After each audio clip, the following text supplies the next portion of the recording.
¿A ustedes les cogieron libros de Samara, la marihuana de mamá? Okay. Todas estas manos de cosas que uno tiene que leer para poder acercarse a otra serie de situaciones un poquito más allá del Harrison, etcétera, etcétera. Y de los libros de patología, etcétera. Hay una historia súper interesante, que obviamente terminó siendo un libro, de una familia en Estados Unidos que el muchacho, el hijo, tiene un cáncer. No recuerdo exactamente qué tipo de cáncer era en este momento, pero lo interesante es que el muchacho, el que copia, le quitó el dedo.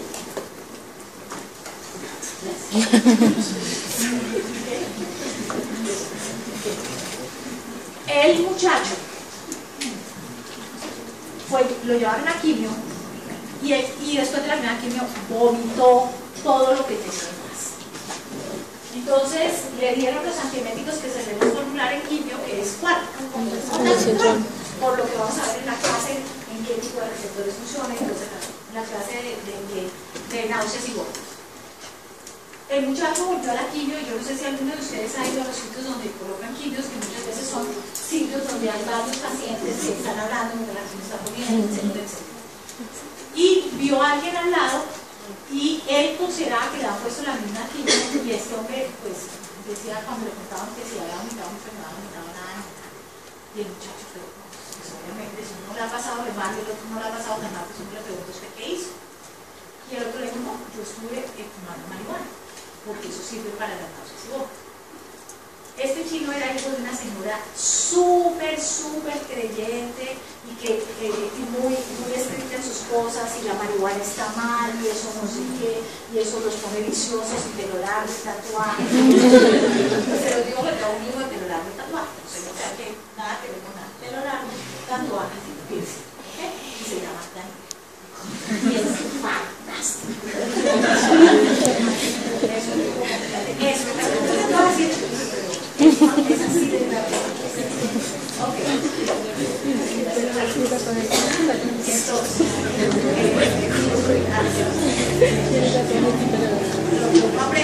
O sea, allá vamos a aprender, ustedes desde el lado de ellos a entender a las madres, yo desde el lado de las madres a entender a los hijos. Pero volviendo al asunto, la señora le parecía, eso era un no de su libro, eso es un no. Entonces el muchacho tuvo su segunda quimio y volvió a vomitar. Entonces volvió y el otro estaba ahí. Entonces salió, a ver, ¿fumas la marihuana? Y no. Y yo, ¿qué hacemos? Y empieza la parte interesante de esta señora. Ese balance del que hablamos, donde a veces hay cosas entre si le daba marihuana a su hijo o no le daba marihuana a su hijo. Y obviamente lo que ella hizo fue toda una consulta con los médicos para ver qué podía, etc. O termina sembrando unas plantas de marihuana en su jardín para que su hijo no vomite. Independiente de todo lo que hay en relación con la parte médica, es toda la parte cómo termina uno en algunos casos moviendo creencias y cómo toda esta parte de las enfermedades terminales hacen que la gente a veces tenga que mover muchas creencias, y sobre todo como los médicos, y este es el mensaje de esto, tenemos que respetar mientras lo que le están dando al paciente no vaya a generar un efecto que sea contraproducente en los medicamentos que le estamos dando. Tenemos que muchas veces respetar la sangre del chiquillo, la cuestión de serpiente, miles de cosas que los pacientes terminales van a decirles a ustedes que están tomando. ¿Listo? Pero en esto ya empieza a haber evidencia, entonces tenemos que conocer. Por eso vamos a entrar un poquito en averiguar qué hay. Lo primero es dónde hay receptores cannabinoides y lo segundo es que nos vamos a leer el metaanálisis. ¿Ok? Entonces, opioides, volvamos a los opioides. Activan receptores opioides en diferentes sitios. En el cerebro, o sea, los opioides tienen acción central y periférica. Y esto es importante. Mucho tiempo se pensó que los AINES solo tenían acción periférica y que los opioides solo tenían acción central. El mensaje es que los opioides tienen acción central y periférica y los AINES tienen acción central y periférica. O sea, ya no estamos hablando de unos y otros, ambos tienen acción central. Entonces, van a activar receptores en el cerebro y van a disparar todo el sistema inhibitorio descendente, ¿se acuerdan? Por eso hablábamos que la respiración y todo eso activa endorfinas, que van a llegar a esos receptores que tenemos de endorfinas en la médula espinal, y por eso respirar, que es algo que aprenderemos también, puede disminuir el dolor en los pacientes, aprender a respirar bien. En las neuronas de segundo orden, impidiendo que haya la transmisión. Entonces tenemos que aquí llega la primera neurona, aquí parte la segunda neurona hacia acá y aquí la tercera hacia la corteza. Son 3 neuronas que tenemos en dolor. Mírenlas, porfa, y revisémoslas porque esa no la tuvimos la vez pasada. Desde la periferia, el cuerpo está en el ganglio de la raíz dorsal y llega aquí al asta posterior. Ahí la primera. La segunda sale del asta posterior hasta el tálamo. La tercera sale del tálamo a la corteza somatosensorial. 3 neuronas. 3, no se les olvide. 3 neuronas, y ¿de dónde a dónde van? En la vía ascendente. Entonces lo que dice es que en la neurona de segundo orden previene la transmisión ascendente de dolor, o sea, puede actuar acá. ¿Listo? En la médula espinal, en las terminales de las fibras C, que también llegan, o sea, tenemos fibra C acá, tenemos fibra C acá, en diferentes sitios, y en la periferia, inhibiendo la activación de los receptores, o sea, acá. Ya tenemos una acción central, una acción en la médula espinal y una acción en la periferia. O sea, los opioides actúan en todas las partes de la vía de dolor. ¿Ok? Y eso es bien interesante saber. Ok. Disminuyen los niveles de AMP cíclico. Espérenme a ver un segundito si tengo la gráfica acá. Ok. Vamos a verlo aquí antes de que miren lo otro. Y miren lo que es bien interesante. El receptor opioide es un receptor de proteína G. Así es decir, un receptor proteína G. Todos los receptores opioides, o sea, que son los mu, los delta y los kappa, son receptores proteína G, que ustedes los están viendo acá. Que tiene todas las subunidades que tenemos de proteína G. Una de las subunidades alfa, viene acá, una vez se activa con el opioide, ¿okay? El opioide viene, activa el receptor proteína G, se puede liberar una que la tenemos pues por diagrama hacia este lado y otra que la tenemos por diagrama hacia este lado, y esta va a actuar sobre AMP cíclico. Y miren que al actuar sobre AMP cíclico, lo que va a terminar generando, como veremos ahorita, es una hiperpolarización de la membrana. Entonces va a actuar sobre AMP cíclico, generando cambios en el intercambio de sodio-potasio para la polarización de la membrana. Entonces genera hiperpolarización de la membrana. Si ustedes recuerdan cuando hablamos de opioides la primera vez, el opioide actúa sobre la hiperpolarización. El sodio, bloqueador de sodio y AINES actuaban sobre la depolarización, sobre los canales de sodio y calcio, ¿se acuerdan? Los opioides actúan sobre la hiperpolarización, incrementan la hiperpolarización. Entonces, esta proteína G, la parte de la subunidad alfa, viene a actuar sobre el AMP cíclico e genera hiperpolarización por cambios en el intercambio sodio-potasio ATPase. ¿Listo? Ahora, la otra parte, que es la parte beta, va a actuar, como van a ver ustedes aquí, sobre canales de potasio y van a hacer que tengamos mayor apertura de canales de potasio, sale el potasio y nos hiperpolarizamos. Entonces tenemos 2 mecanismos de acción grandes de los opioides. Uno sobre AMP cíclico y otro sobre canales de potasio. ¿Listo? Que es lo que vemos acá, ocasionado por la actividad de este receptor, que es un receptor proteína G, que libera la parte alfa y viene a actuar sobre esta parte y libera la parte beta y va a terminar actuando sobre canales de potasio en forma rápida y clara. Entonces, si ustedes lo ven, disminuye los niveles de AMP cíclico. Este es parte del mecanismo de acción. Disminuye los niveles de AMP cíclico. Va a inhibir los canales de calcio voltaje dependientes, que son estos, espérense, que son estos. ¿Okay?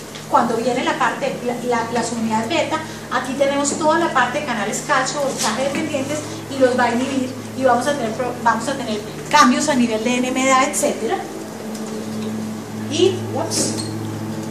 Y bloquea la liberación de glutamato, la sustancia P y el péptido relacionado con el gen de la calcitonina. Tercera pregunta de examen.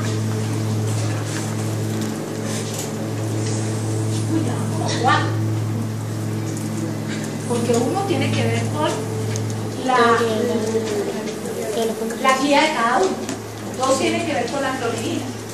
3 tienen que ver con receptores de canal. 4 tienen que ver con la colecistoquinina o con el gen relacionado con el péptido relacionado con el gen de la calcitonina. El péptido relacionado con el gen de la calcitonina ¿En dolor qué? ¿Listo? ¿Eso dónde está? ¿Dónde funciona? ¿Listo? Ok. Yo les mando 2 artículos, pero fuera de eso ustedes lo revisen. Entonces ya tenemos 4 preguntas de examen. Fuera de las otras. Ok.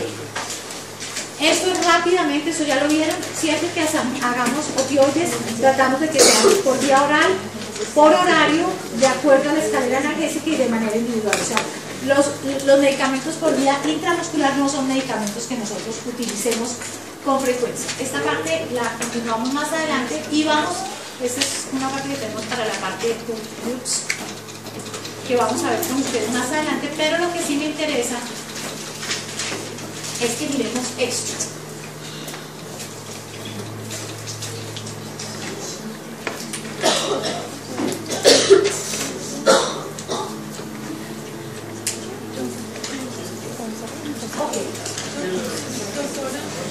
Señora, una pregunta, es que estoy confundida cuando usted estaba diciendo que el AMP cíclico y la, pues, o sea, digamos, la subunidad alfa y la subunidad beta se activaban para la producción de dolor por la liberación de...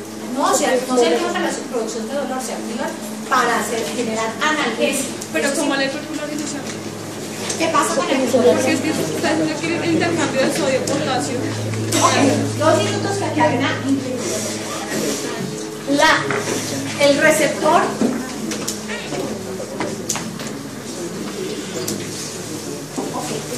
yo tengo dolor, yo ya tengo el dolor, pero tengo en algunos sitios unos receptores opioides. Este receptor opioide que puede estar en el asta posterior de la médula espinal, pues son de los sitios que ustedes se acuerdan que sacamos un pedazo y tenía una serie de receptores, y uno de estos era el receptor mu o delta o kappa, que es un receptor de opioides, ¿cierto? ¿Hasta ahí vamos bien? Cuando yo tengo receptores de opioides en muchos sitios, cuando yo tengo dolor, no he activado los receptores de opioides, es cuando yo tengo opioide que se lo administro o que lo libero. O sea, cuando yo tengo, es como, ustedes tienen receptores para diferentes medicamentos. Cuando ese medicamento lo administras o tienes la posibilidad de liberarlo, como en el caso de los opioides, ese medicamento o ese opioide llega y se fija a ese receptor. Entonces, si yo tenía aquí un receptor y llega el medicamento, se fija el medicamento al receptor. ¿Listo? Cuando se fija el medicamento al receptor, siendo una estructura que habíamos hablado de proteína, etc., esto va a hacer que se liberen las 3 subunidades, alfa, beta, etcétera, de ese receptor. Esa subunidad alfa es la que va a ir a actuar sobre AMP cíclico para hacer que ese potencial de acción quede en esta parte. Y por lo tanto, yo esté hiperpolarizada y no sienta dolor. ¿Sí? ¿Les queda claro o no? ¿Ok? Lo mismo ocurre con la beta, que va a actuar sobre canales de calcio, y como hemos dicho que los canales de calcio están acá, los bloquea, por lo tanto no me deja pasar el potencial de acción. O sea, cuando se fija cuando viene el opioide, se fija ese receptor proteína G, lo que termina es liberando esas 2 subunidades para bloquear de una forma la transmisión que venía de dolor. Primero yo siento el dolor y segundo le doy primero ya doy la palabra. Primero yo siento el dolor y segundo, pues les voy a dar el analgésico. El analgésico, como todos los medicamentos, se tiene que fijar en un sitio, tiene que actuar sobre alguna estructura que nosotros tenemos o no funciona. La estructura que nosotros tenemos son receptores opioides tipo proteína G. Ellos son los que van a actuar a nivel molecular, llamémoslo, para impedir el potencial de acción, que es lo que es dolor. O sea, yo tengo aquí un dolor por cáncer o lo que sea, estoy generando potenciales de acción todo el tiempo. Al fijar este opioide a este receptor, abro esta proteína, la muevo y esto va a hacer que estos potenciales de acción que se estaban generando por dolor no pasen tan fácil porque la fibra está hiperpolarizada o porque el bloqueo acá. Preguntas. Canales de potasio, pero... Y canales de potasio. Ok, no, calcio.